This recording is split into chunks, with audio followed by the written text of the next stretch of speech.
The Saints greet the month of November with the end of their mini two-game homestand. But this game is as important as they come, since it will set the stage for the stretch run of the season that is all in the NFC South.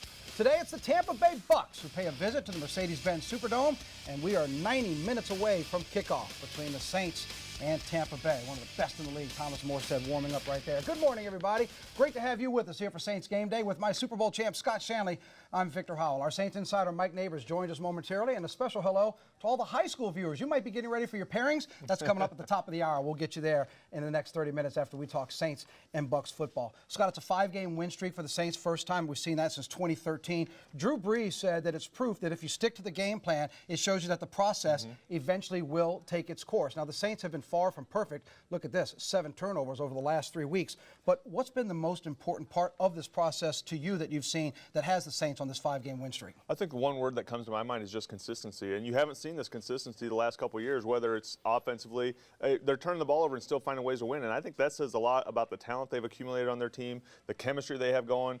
The offense turned the ball over the last couple of weeks. The defense steps up. The special team steps up. And when you can get 2 of those 3 phases working, it doesn't matter if you have an off week in one of the other phases. You can find a way to win games, and that's what this team's doing. Let's focus on some of the players. You know, when a team enters the draft, they're picking a player they hope that can fill a void. You know, St. Louis at one time picked a linebacker out of Nebraska, and it took a stop there in Dallas before you found a fit in New Orleans, and I think that worked out pretty good for you.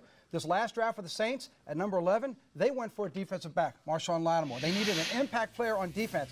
All he's done, he's just named the NFL's Rookie of the Month for the entire league. How about the impact he has had on the Saints defense? Quite an honor, and deservedly so. This guy's been everything that they expected when they drafted him with the first pick in the last NFL draft. And there's a lot of teams around the league clamoring. They wanted to get this guy in the draft. He was the top-rated corner on a lot of boards, and he's been nothing short of impressive. I mean, whether it's man defense, whether it's zone defense, he just makes plays. And there's just certain guys that have a knack of finding a way to get the ball in their hands, and every week it seems like this guy finds a way to do that. It's been amazing when you see him. 2 interceptions in the last 3 weeks, ran 1 back for a touchdown. Pro Football Focus had him at the highest graded rookie at any position since they started grading back in 2006. That's a wow factor when you talk about the impact he has had on the Saints defense. Now, certainly his emergence has been extremely important for the Saints, not only for what they've been doing on the field so far, but because now what they might be missing coming back on the field. That's another player, Delvin Breaux. Remember 2 years ago, he's got the neck injury. He comes back, he has an impact with the Saints. Last year, 6 games, goes out with an injury with a broken leg. Scott, he's been rehabbing,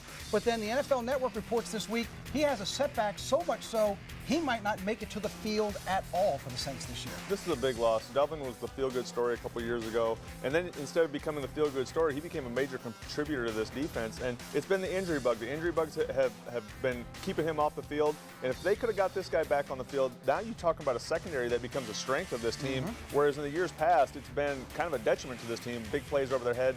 This secondary has kept the ball in front of them. Delvin Breaux, big physical corner. And when you look around the NFC South, big physical wide receivers, it's a huge loss to not get him back. It's hard to say what you've missed this year because he hasn't been on the field at all, but I guess it also speaks to the importance of not only Lattimore, who we just talked about, but Kenny Vaccaro. 4 weeks ago, they're talking about he's rumored of being shipped out, but now you look at how he stepped up. That really does cover for the fact that it looks like they might not get Breaux back at all. Yeah, well, a lot of things change. When you win games, people who were on the trade block before are no longer on the trade block, and that's what winning games changes the attitude, changes everything inside the building. But when you talk about Delvin Breaux, he's a guy who, if you could just find a way to keep him healthy, and it's been his thing. I mean, when you talk about the way he came or left college and coming into the league, it was always that injury bug, things you can't help. But the one thing the Saints have found out is you can never have too many corners. They've drafted, they've signed guys, they've had guys on practice squad that they developed. You can never have too many guys in the secondary in this league. I'm going to take you back to the first 4 weeks of the season. Remember, the Saints, the one team in the league without a turnover, first 4 games plus until their first one that came in the 5th game. Guess what? Over the last 3 weeks, they've had 7. One of those in particular, one player, not to throw him under the bus, but we've seen this happen before.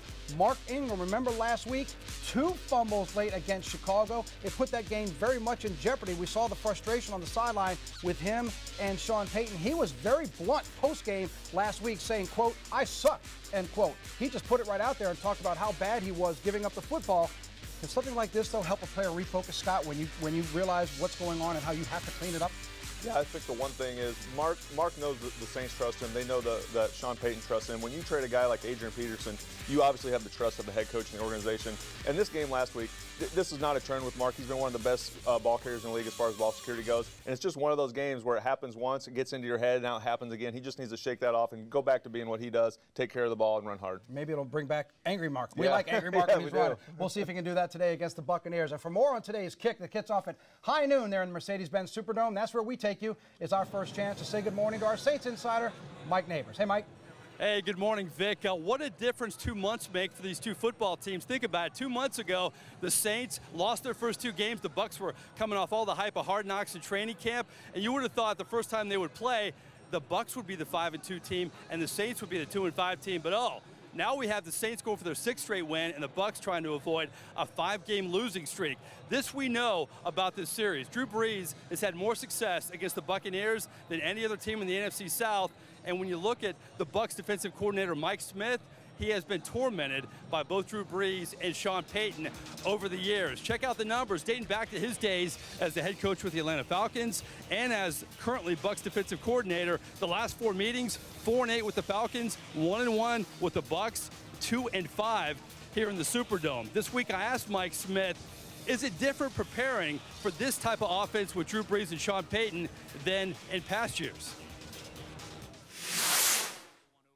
I think they've done a really good job of keeping people off balance, and that's one of the things when you play Sean and his offense is they're not an up-tempo offense in terms of no huddling, but the changing of the personnel groupings from the sideline, it's about as fast as you're going to get in this league. So that's going to be critical that we are able to match because he's shown more personnel groupings than any team that we face. There were 13 different personnel groupings that we identified in our breakdown. Yeah, I got a lot of respect for Mike Smith. You know, he was in Atlanta for a long time, and he's been there for a few years now. I think he's done a great job with that defense. They're very talented at a lot of positions. You know, they fly around, very fast defense. It's just one of those defenses that, you know, I think in a lot of cases makes you earn everything you get. You know, keep it in front of you, we're going to run it, we're going to rally, we're going to tackle, we're going to try to strip, we're going to do all those things. They're just a well-coached defense. So, guys, you would think Drew Brees would be licking his chops. He's had a lot of success against both the Buccos and Mike Smith, and that Bucs secondary is banged up. Coming up later in the show, we're going to update the inactives. We're also going to talk about a silver lining for this Bucs defense. Former LSU star Kendall Beck with some great stories regarding his play, and your favorite segment, Victor Howell, more likely on the way from the Superdome. Much more to come. Back to you. We are ready for it, and we'll see you in just a few minutes. Mike, thanks so much. We'll take our first time out here on Saints Game Day on this Sunday morning. When we come back, we're going to turn the spotlight on some of those Buccaneer individual players. You know, he's banged up, but he is set to start this morning for the Bucs against the Saints. We're going to discuss quarterback Jameis Winston and how the Saints defense can limit him. And sitting at a disappointing 2-5, Bucs leader Gerald McCoy called his teammates out through the media. So you know he'll be looking to lead by example today.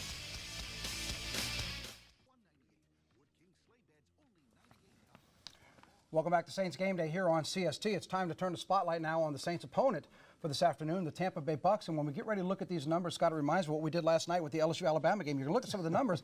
It's kind of a head-scratcher. How is Tampa Bay 2-5 when you see the numbers here as we compare the Bucs and the Saints? Well, I can tell you one of the issues, when you look especially at the NFL rankings, Scott, Tampa Bay, as we talked about 1 week ago previewing this game, they're ranked in the top 10 in a lot of offensive categories. The problem is they're ranked at or near the bottom in several defensive categories, and those numbers are outweighing the success on offense. Yeah, the defense has not picked up their end of the bargain. Obviously, in the offseason, Tampa Bay spent a lot of time putting all these shiny new pieces around Winston, and defensively, they have not played consistently, whether in the secondary mainly. The secondary just has not played well, and then you go to the front, you have great players in the front 7 who have not been stopping the run, so it's just been a mess all around on defense. Yeah, they're trying to straighten it out. Of course, the Saints don't want them to straighten it out today when they face each other in the Superdome. So let's talk about some of the players, and we're going to start with the quarterback, and that being Jameis Winston. He's been nursing a shoulder injury since week 6, but he did go through a full week of practice. As I mentioned, he is scheduled to start today against the Saints. He's still prone to a lot of mistakes, though, Scott. He has 39 career starts in the NFL, 39 career interceptions, and 24 fumbles, so almost a turnover and a half per game on average. So he makes a lot of mistakes, yet the offense is ranked top 5 in the NFL. Well, I think that says a lot about these shiny new pieces they put around him. You have 2 of the best receivers in the league. Deshaun Jackson can take the top off any defense. Mike Evans is one of the elite receivers. They've drafted O.J. Howard out of Alabama, who's a great tight end. They put all these pieces around him. So even that when he makes mistakes, there's enough talent around to make big plays. And I think they're getting aggressive on offense, but when you get aggressive and you have a guy like Winston who doesn't always make the best decisions, right, it's feast or famine is what's going on with this offense. And it seems like there's a lot of that feeling in Tampa Bay. They've been waiting for that maturation process to take place, yet they see some of those mistakes, and it leaves them scratching their head like, wait, what are you doing? Why'd you make that play? Yeah, when you draft somebody #1 overall to be the leader of your franchise, and this was the one thing that bothered me about Jameis in college was he turned the ball over. Anytime you turn the ball over in college, you're probably going to turn the ball over in the NFL, and he's just been way too erratic. And he has these quarterbacks who have big-time arms, they have a lot of confidence in their arms, and it gets him into trouble. He'll make great plays, but he also makes too many turnovers, and that's what's holding this team back. Well, they do have one of the outstanding receivers in the league, and you mentioned his name. We covered him here on CST throughout his college career. Of course, he was an Aggie at Texas A&M, and that's Mike Evans. He had 4 100-yard receiving games last season. So far this year, he hasn't cracked 95 yards receiving in a game. But we know at any time he can be one of those big play guys that can bail out a Jameis Winston if he's having trouble. Yeah, he's one of the elite receivers in the league. Probably doesn't get enough notoriety just because Tampa hasn't been in the playoffs and haven't had those runs since he's been there. But this is one of those guys, you can just throw the ball up. He's got a catch radius like nobody else in the league. He can jump up, high point it. It does get Jameis into trouble sometimes because he is that type of receiver. But this is one of those guys, he's probably more athletic than Marcus Colston, but he's just kind of like we called Marcus the quiet storm. He just goes about his business, makes plays every weekend, and kind of flies under the radar. I'm going to take you out of your linebacker position and put in the defensive coordinator hat. Is this one of those we could see Lattimore shadowing Evans because of him, the weapon that he is? Well, I do, because I think today the Saints' best strategy on defense is to play a lot of man. I think they have that ability, and when you play man, now you're allowed to bring a lot more pressure, and I definitely see the Saints bring a lot of pressure today, and it's much easier to do covering man coverage in zone. If and when the Tampa Bay Buccaneers do get in the red zone, it hasn't been Mike Evans who has been the go-to guy for Jameis Winston. He has found his favorite receiver in the red zone, and he's a tight end. His name, Cameron Brate. 4 or more receptions in 6 of 7 games, has 4 touchdowns as well. Scott, he's not flamboyant tight end like, say, a Gronkowski in the league, but he does give you consistent production. So how does a defense deal with a tight end like him? Well, he's one of the new age tight ends. You look at Travis Kelce, guys like that with the Chiefs who are big wide receivers. They're very fluid in their route running. And this guy was in the Saints building at one time. He was on the Saints practice squad. He got out of the building, and now he's a production for Tampa Bay. And it drives Coach Payton crazy when he has guys in the building and they sneak away, they get signed to somebody else's practice squad, and now he's producing for Tampa Bay. So you feel happy for guys like that who get their opportunity, a chance to shine, and they make the most of it. We'll switch our focus over to the defensive side, and so much we talk about statistics, just like we were doing, receptions per game, yards thrown per game, turnovers. Well, there's a defensive player who's an impact player, but is he an impact player because he forces defenses or offenses to avoid him? What I'm talking about is Gerald McCoy. LaShawn McCoy in the league talked about how he's just a nagging pain, and you have to change your offense to avoid him. He's one of the best in the league, but his tackle numbers don't show that. So can you explain that to me? Well, sometimes stats, you can't always look at stats. This guy is one of the most explosive guys off the ball. When that ball moves, he's firing through that gap, and that puts offensive linemen, gives offensive linemen nightmares, gives quarterbacks nightmares. It doesn't always show up, like you said, in stats because as an offense, you can find ways to run away from this guy. You can design plays to keep him out of the game where he doesn't affect it. But he's just so explosive. Guys that big aren't supposed to be that explosive and fast. And then he's done that ever since he's been in the league. Him and Ndamukong Suh have always been kind of tight at the hip. They were the 2 D tackles in that draft. And he's producing, just not showing up in the stat column. You can see he's got that C on his jersey. That's why he called his teammates out, because 2 and 5 to him is unacceptable. The numbers may not stand out, but the Saints will know where he is on the field for sure. When we come back, we will take you back to the Superdome. We'll get an update on the injury report. Quarterback Drew Brees has made his way onto the field, getting ready to lead the Saints, hopefully, to a 6th straight win. We're back with more of Saints Game Day in a moment on CST. There's a shot of neighbors interviewing you.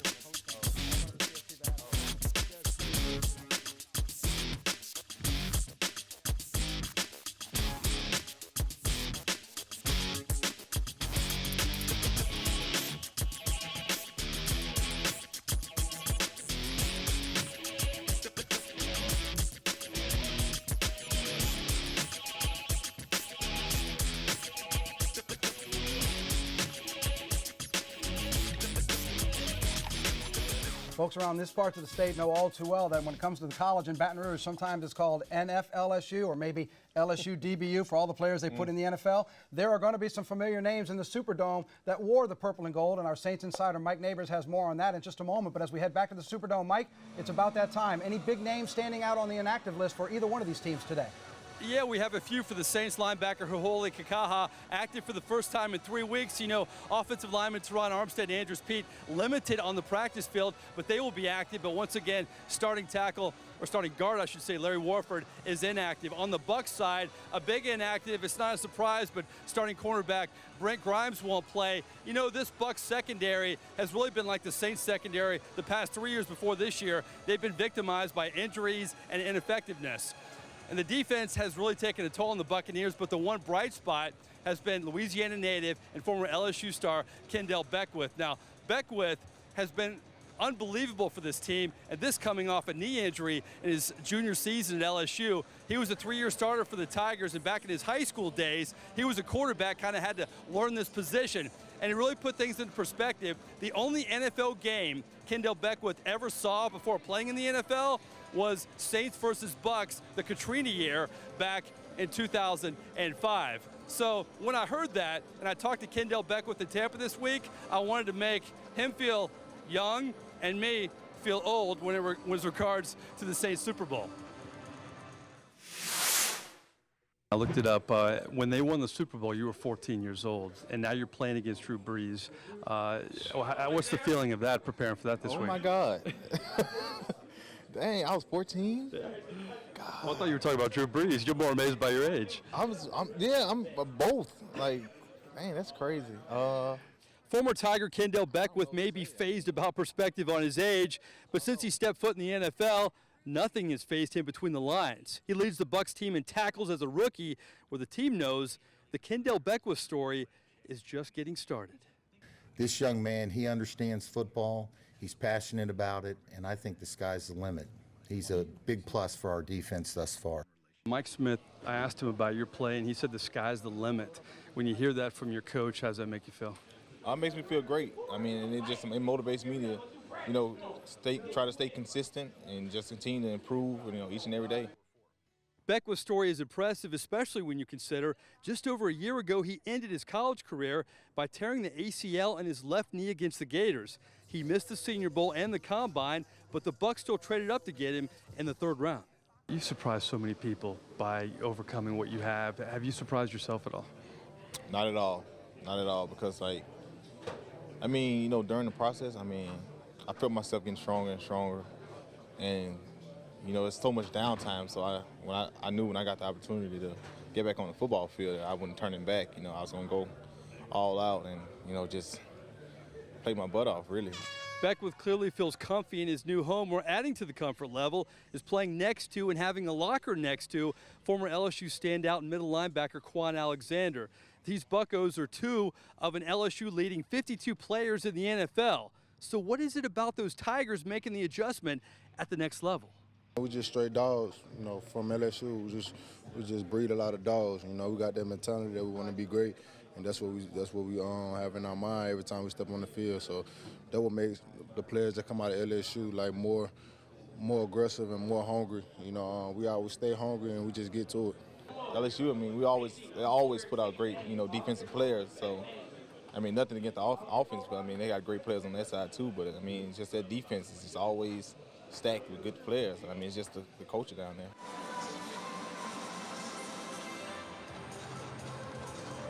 $14 back in 2009, unbelievable. You may wonder, why didn't the Saints take a chance on Kendall Beckwith? Sean Payton said this week Beckwith's brother played with current wide receivers coach Curtis Johnson at Tulane, but they decided not to pull the trigger. More likely, they'd love to have Kendall Beckwith. Speaking of more likely, it's time.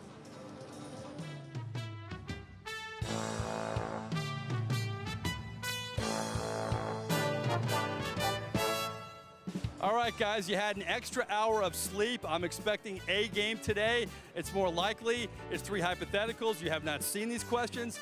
Let's go more likely number 1. More likely, biggest disappointment in the NFL this season. These Buccos here in the Superdome, the Giants, or the Raiders? I'm going to go with the Buccaneers. I think the Raiders had a lot of hype built around bringing Lynch back, but they play in a tough division. I know the Bucs do too, but anytime you're on Hard Knocks and you get to be the pedestal of the league for a while through training camp, and you come out to a start like this and you have all these great players around, I think they're the biggest disappointment so far. I think the way they started, certainly so. I'm going to go with the Giants. You still have a quarterback there that's been there for a while. The production they've been looking for. You've lost some talented receivers. I know you lost Odell Beckham Jr. with injury, but with the talent they have there in that market and the expectations, they have just laid flat all year long. They've never shown the ability to even get up off the canvas at the start they had. Nothing wrong with Tampa Bay, but I will go with New York, Mike. I got to say the Bucs, it's almost been subtraction by addition. This is the same football team as a year ago that was on the come, and they've added all these pieces on offense, and they're worse. Disappointing. All right, more likely number 2. Who gets the better of this great matchup today? Rookie Marshawn Lattimore or Mike Evans, the big wide receiver for the Bucs? We just focused on those Yeah, two. I'm gonna go with the rookie, and not to take away from the rookie by the statement I'm about to make, but I think having Jameis Winston banged up, it really hinders Evans in this matchup. If Winston was healthy, it might be a little bit different, but I think the rookie's on the rise and going to be one of the elite corners in the league. I absolutely agree with you. I think the fact that their offense has been struggling, Evans hasn't gone north of 95 yards yet this season. They've had more hiccups, Mike, on the way with the offense this season that's been somewhat inconsistent. Yes, the total yards are there for the Bucs, but they haven't been hitting on all cylinders. Lattimore has. I totally agree with Scott. I think it's going to be the rookie that continues to stand tall again this week. Oh, it's boring when we agree, but I agree. Lattimore. Finally, in the theme of today's opponent, the Bucs, let's play a little fantasy football. If you could have one Buccaneer walk the plank and step on to the Saints roster, more likely who would it be? Deshaun Jackson, Gerald McCoy, or rookie tight end O.J. Howard? There's no hesitation for me. Gerald McCoy. I know exactly. You always take the big explosive guys. He's one of the elite D tackles in the league. I think this Saints defense could use that inside pressure. I would definitely take McCoy. And I agree with you, just for the same reason that we talked about a little earlier with McCoy, the fact that offenses, Mike, are having to avoid him because of the impact he can have. I went back and looked at his statistics. Last 3 or 4 seasons, he doesn't have a game with tackles of more than 5 or 6 total in a game. I even asked Scott, is that a low number for a defensive lineman? Not really, when the offense is doing everything they can to avoid you. I absolutely agree right off the bat. No hesitation. It's McCoy from both of us. I'm going to go all contrarian on you. The defense for the Saints, to me, is looking good. The D-line is good. I love O.J. Howard in the huddle with Drew Brees. Kobe Fleener really not getting the job done in terms of Jimmy Graham and Ben Watson type numbers. Give me O.J. Howard with Drew Brees. Well, I can tell you guys had an extra hour of sleep. You brought the A game. I love it. We're going to bring it on Saints tonight. Tonight, Drew Brees one-on-one. You'll have Deuce McAllister in studio. We'll see if the Saints can reel off win number 6 in a row here in the Dome. Back to you guys. He goes with the tight end. That's why you're the insider. Mike, thanks so much. We'll see you tonight for Saints Tonight. And when we come back, Scott gives you his key to the game for the Saints to make it 6 in a row with a win over the Bucs. We'll be back to wrap things up right after this.